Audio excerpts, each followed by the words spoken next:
What can I do for you, sir? I'm investigating the murder of Melvin Tuttle.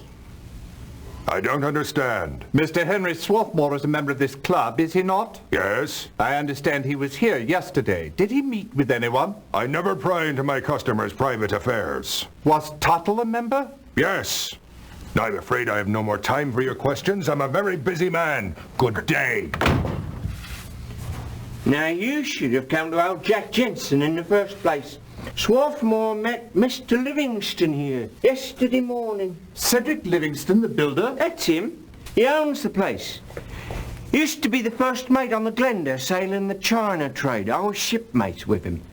Back in '58, the captain met with an unfortunate accident, or so the story said. Mr. Livingstone brought the Glenda through. The owners gave him a fat reward and the captain's cut to boot. That's when he quits the sailor's life. Anyways, yesterday morning, Mr. Rake clears out Mr. Tuttle's locker and brought the stuff to his office. Mr. Swarthmore and Mr. Livingstone was there waiting for a look-see. So Swarthmore and Livingstone are friends? Thick as thieves. What were they looking for? Don't know. Didn't find it, though. Swarthmore was in a dither. Thank you, Mr. Jensen. Thanks is lovely. A few bobs better.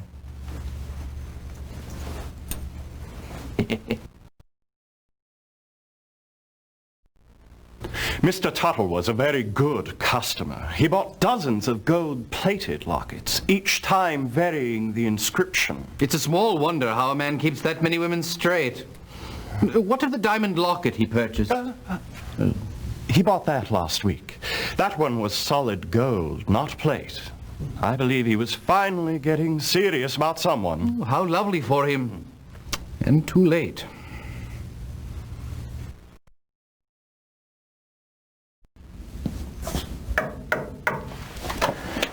My good Dr. Watson, what brings you here today? Murder, I'm afraid. Melvin Tuttle of the firm Sloane, Swarthmore and Cartwright. And we understand they handle much of the museum's property holdings. Yes, we've given Henry Swarthmore complete control of our investment trust, which has grown under his stewardship. We are so very blessed because he's a most capable man.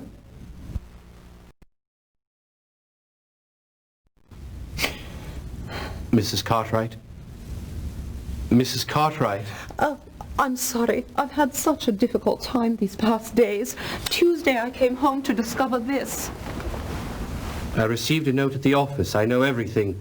I did not know I could have been so blind. If you love him, I will not stand in your way. Whitney. Oh, my. And my husband was gone. I have not seen him since. He must have found out about Mr. Tuttle and me. It's ironic, but Mr. Tuttle broke off the affair 2.5 months ago when he told me he was in love with another woman. I tried to patch things up, but Melvin wouldn't hear of it. Do you think me dreadful to have done such a thing, Dr. Watson? Why, no, I suppose. My husband worked morning, noon, and night. I needed to be loved. Yes, so, who do you suppose found it necessary to tell your husband about the affair? I can't imagine, and why they would wait until after it was over to expose it leaves me baffled. Have you any idea where I might find your husband? I wish I did. I sent our butler to inquire at the Criterion Club, but I don't know for certain. If you do find him, Dr. Watson, promise me something. Anything, Mrs. Cartwright, within reason. Please, please tell him that I love him, and I swear I'll make it up to him.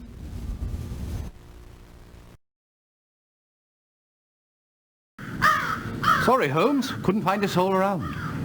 Pity.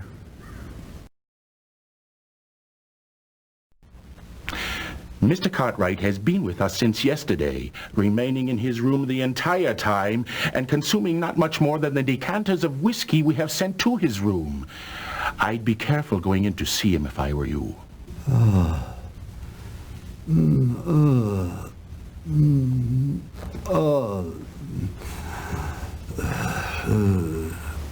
Mr. Cartwright, I've come to ask you some questions about the murder of Melvin Tuttle. What did you say? The murder of Melvin Tuttle? Yes. Can you tell me why you left the firm's offices so suddenly on Tuesday? I received a note. It was very distressing. Everything she needs has Mrs. C. Furs and jewels and ever empty. While the husband works, the wife will play, and thus runs the world away. I was completely blind to it, of course. All the hints I'd seen but did not recognize became clear. I was so wrapped up in my work. I went home to speak with my wife, but she was out. The longer I waited, the less courage I had to face her. And I somehow ended up here. Does my wife know of Tuttle's death? Yes. She said she loves you and will make it up to you. Perhaps we can make it up to each other.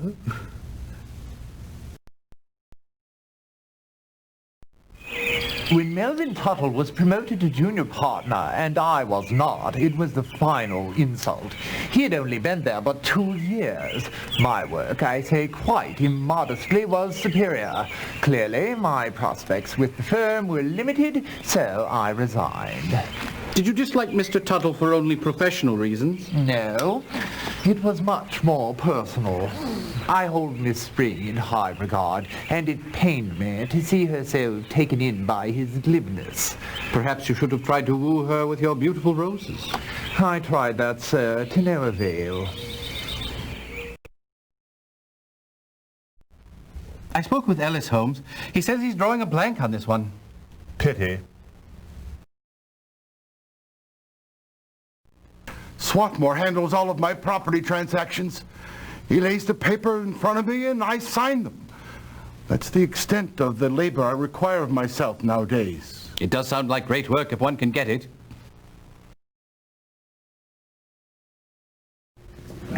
What did you learn from Hall, Watson? I learned he is on holiday with the burlesque dancer he recently met at the Allegro Theatre.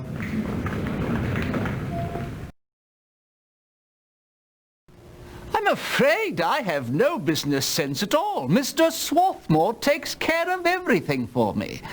I feel blessed. Mr. Heathcliff, I understand that Sloane, Swarthmore and Cartwright has been preparing contracts for your textile business. What's going on here? Those contracts were to be kept highly confidential. And they shall continue to be, sir. I'm only interested in how the firm handled the negotiating and execution. Well, suppose there's no harm in that.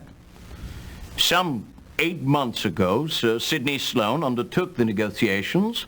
Mr. Cartwright drew up the contracts. This whole thing surrounds a top-secret textile merger, which is more than I should mention. My lips are buttoned. I would appreciate that, Dr. Watson.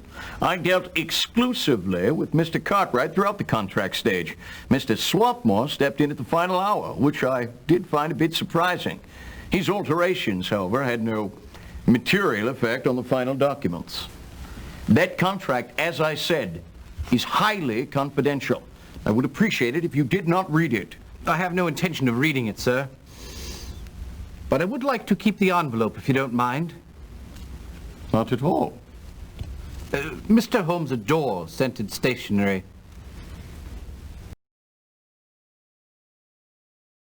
Evidently Paul Quinn is home today. He's come down with the hives. Oh, most undignified. No, Tuttle. He certainly was one with the ladies. Brought in a whole parade of lovelies. Not all at the same time, mind you. In fact, Mr. Tuttle used this place so often, he kept a chamber here. My word. When did you last see him? Been 2 or 3 weeks. I don't know why, but he gave up his room. Well, Holmes, here are the contents of Tuttle's desk, just like I promised. A folder containing information on textile contracts, very tedious. 2 trust files with lists of properties, stocks and bonds, one for the British Museum and one for a Richard Mainhart. And a list of various properties that they owned at one time or another. Disraeli O'Brien's name's on top. What's this? A key from Bell's Baths. And 1 gold locket, which says, to VM with love, MT. How sweet. Is there a label on the box? Yes, J.W. Benson Limited. Curious. Here's a bill for a room from the Knights Arms Hotel. From the amount of it, it appears to be a monthly rate. Are you acquainted with Mr. Melvin Tuttle? Tuttle. No. Oh, isn't he Swarthmore's associate? Yes, I suppose I may have met him once. I assume you are a friend of Mr. Swarthmore's? Hardly. I've done a bit of business with the firm. We've had several formal meetings and 2 or 3 business lunches. That's about the extent of it.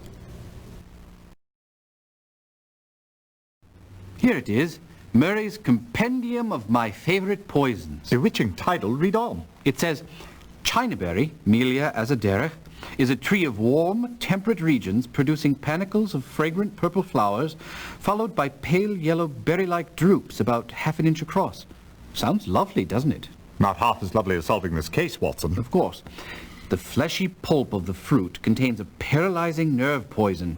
When distilled into its crystalline pure state and ingested, only 0.05 grams is enough to prove fatal to the most hearty of men. Heart action stops immediately and permanently. No known antidote exists. The presence of the poison can be detected by its faint smell reminiscent of lilac. Old H.R. certainly knows his poisons. Mr. Swarthmore, Mr. Mainhart. Swarthmore, you say? Yes, Swarthmore. Well, he delivers papers and I sign them. Terribly kind of him, for I rarely get out much, you see. Yes, I can see.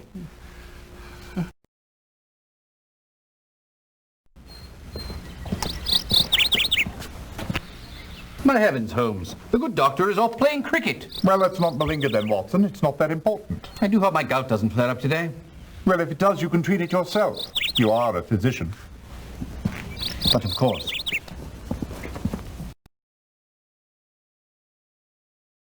Can't say if the pen is mightier than the sword, but it most definitely is mightier than the scalpel. What can I do for you, Dr. Watson? I would like to know what you and your scalpel discovered during the autopsy of Melvin Tuttle. Now, let's see. Died of heart and respiratory failure, no disease present. I tested for many common poisons and could find no foreign substances. Of course, I know you realize many poisons are virtually undetectable unless you know what you're looking for. Of course. Say, Watson, I was going to run off and catch the cricket match. Care to join me? Tempting, Sir Jasper, very tempting. There must be someone to worry about my business transactions. I haven't the mind for it, so I have Mr. Swarthmore take care of everything. Do you suppose he's not doing a good job of it? Mr. Metcalf, that remains to be seen. Tuttle, that popinjay! Papa, please! Virginia, that will be quite enough. Tuttle had the unmitigated gall to ask for my daughter's hand in marriage, and I forbade her to see him. She has had utterly no contact with him since. That I can assure you. That's not true! You defied my orders? How dare you? Young lady, have a good mind that Mr. Monroe, please. Let your daughter speak. Thank you, Mr. Holmes. Mel and I met almost every Sunday in St. James Park and corresponded frequently. As soon as he had attained the position my father required, we were to be married. He was made a junior partner only last week. I think this might be important to you, sir. Thank you, Miss Monroe. Most intriguing.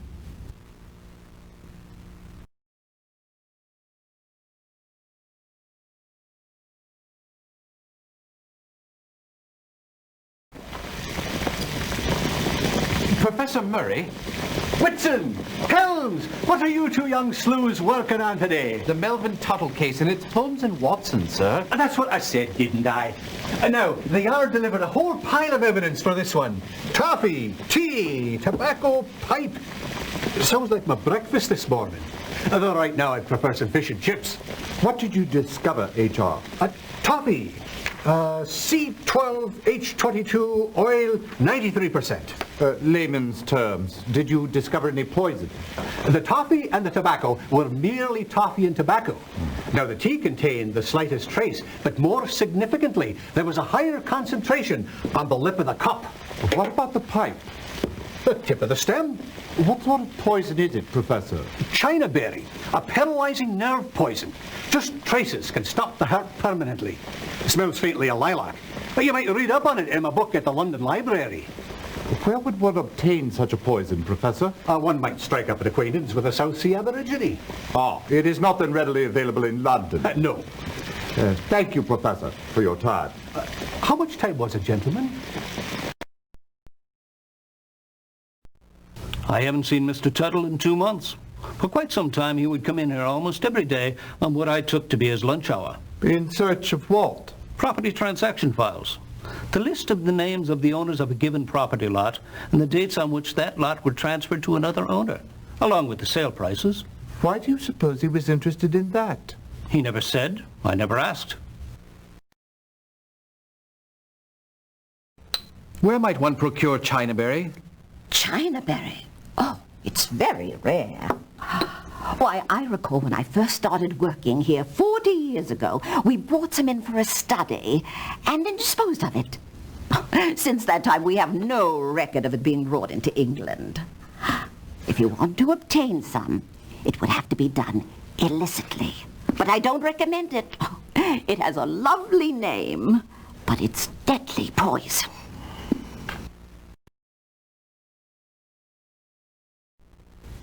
I could talk about the social doings of Messrs. Sloane, Swarthmore and Cartwright, but who would want to listen? They're a dull crowd all round. Bobby Pike. Well, if you insist. Sir Sidney attends all the best social functions, even the stuffiest ones the Times refuses to cover. Henry Swarthmore is a confirmed bachelor who attends only those galas which are obligatory to the prestige of the firm. Whitney Cartwright is the forgotten man on the social scene. He habitually sends his wife, a very charming woman, in his stead. She is usually accompanied by one of the lesser members of the firm. What about a Mr. Melvin Tuttle? Most recently the steady escort of Mrs. Cartwright, which is highly unusual. You see, her previous escorts were rotated quite frequently. People were beginning to talk in whispers, of course. Were Mrs. Cartwright and Mr. Tuttle having an affair? Alas, I can only speculate. If they were, they broke it off some 3 months ago. Since that time, Mrs. C has returned to the quiet rotation of office personnel. Actually, Tuttle always struck me as a bit of a social climber, which gives their liaison even more sinister connotations. I suppose everyone would say that Melvin Tuttle was immensely charming. Perfect manners, perfect dresser, perfectly eager to please. Why, every young woman he met was absolutely swept away by him. He was just perfect. And what would you say, Mrs. Porter? I would say he was perfectly nauseating. The man was more calculating than a mathematics table. Why do you suppose Mr. Tuttle was raised to the executive level? That baffles me more than life itself. But I do know that Mr. Swarthmore and Mr. Cartwright would have jointly made that decision. If anyone had asked my opinion, which of course they never do, I would have recommended promoting Mr. Diggs. He was an excellent solicitor who produced outstanding work for over 11 years. Am I to assume that Mr. Tuttle's work wasn't up to snuff? No, he was industrious, but thoroughly unexceptional. How did Diggs and Mr. Tuttle get along? Well, their relationship was quite strained. But who can blame poor Mr. Diggs being passed over for that promotion and then... no, I shouldn't gossip. Scuttlebutt is perfectly acceptable under the circumstances, Mrs. Porter. Well, Mr. Diggs was in love with Miss Spring, who was in love with Melvin Tuttle, who was in love with every woman, even, I believe, Mrs. Cartwright. Mrs. Whitney Cartwright? Yes. He used to escort her to various society functions at the request of Mr. Cartwright. In fact, just yesterday I posted a letter to her from Mr. Tuttle. Did you post anything else of interest? No. Just contracts, contracts, contracts. 5 to textile firms in Germany, 1 to August Heathcliffe, 4 to textile firms in Manchester. It was a most hectic day, not even counting Mr. Tuttle's dropping over. Melvin Tuttle, you say? Yes, he was a young solicitor with Sloane, Swarthmore and Cartwright. Sorry to say, Holmes, but I'm afraid the only thing I can offer you on this one is a pint or three. Shinwell, I will take you up on that the very moment we solve this case.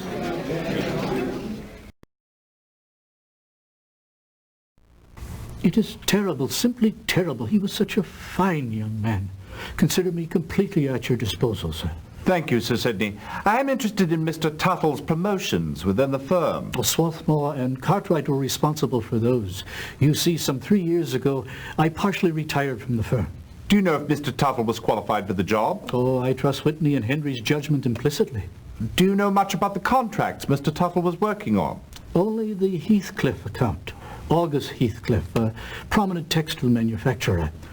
He asked me to conduct negotiations on an international merger. When the preliminary work was completed, I turned things over to Mr. Cartwright, and Tuttle assisted him. I understand Mr. Cartwright left the firm's offices quite suddenly on Tuesday.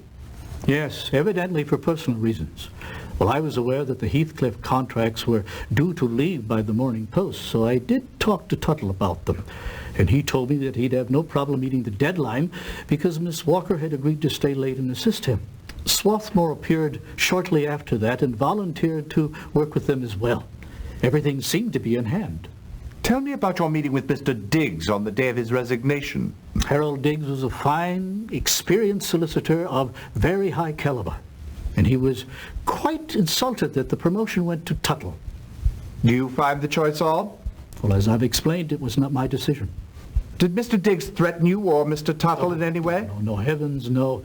Diggs was angry, but the thought of him threatening anybody is thoroughly ludicrous.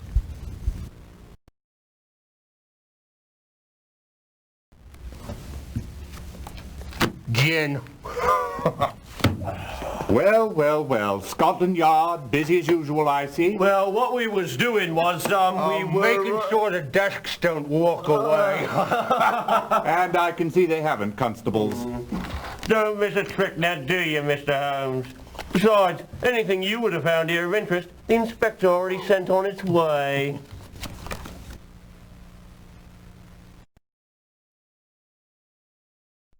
It appears Melvin Tuttle left no will. Let us carry on, then. Perhaps we have time to return home. Mrs. Hudson is serving currant buns for tea. Sorry, Watson. Until we solve this case, there will be no tea.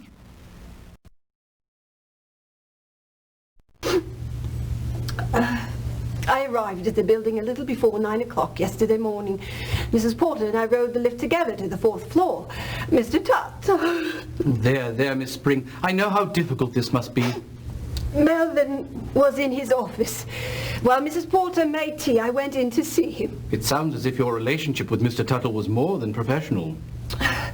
We'd been seeing each other for 8 months, but he ended it last week. I was going to return this little gold locket that he gave me, but he wouldn't hear of it. Now it's all I have left. Did he tell you why he ended it? He'd fallen in love with another woman. What did you do after you saw him? Wept a bit. Then returned to my desk where I remained there until... Oh, buck up, Miss Spring. Sometimes a relationship is what happens when two people are waiting for something better to come along. You'll have your day. I just know you will.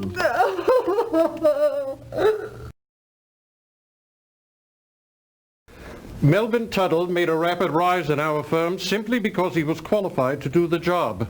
We shall all miss him. Was it you who made the recommendation to promote him? No, Mr. Cartwright did. Well, why was Mr. Tuttle given a junior partnership over Mr. Diggs?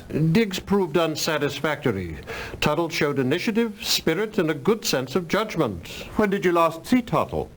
We worked together the evening before his death to complete some important contracts. Did you provide your assistance at his request? No. Sir Sidney asked me to lend a hand when Mr. Cartwright quite inexplicably left the office. Can you shed any light on what caused him to leave so suddenly?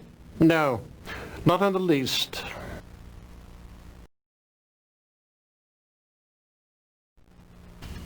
My word, someone was looking for something. And it appears that perhaps they didn't find it. Look, Holmes, correspondence from Mrs. Cartwright, dated 22 June. Darling, I cannot believe that it is over. Please, please come to see me. I love you beyond all caring, Fay. Heavens to mercy.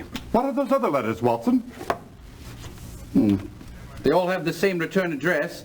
25 Chichester Street, SW, from someone with the initial VM. They seem to be dated back as far as mid-December. Read one, Watson, will you? Certainly. This one's dated 10 March. Your high spirits Sunday give me great hope. I believe in you and know that you will one day overcome Father's objections. But if it should take longer than you would desire, know that I will wait for you. I will wait for you forever. Ginny. Good heavens, Holmes. I do believe young Tuttle was just a stud horse in disguise.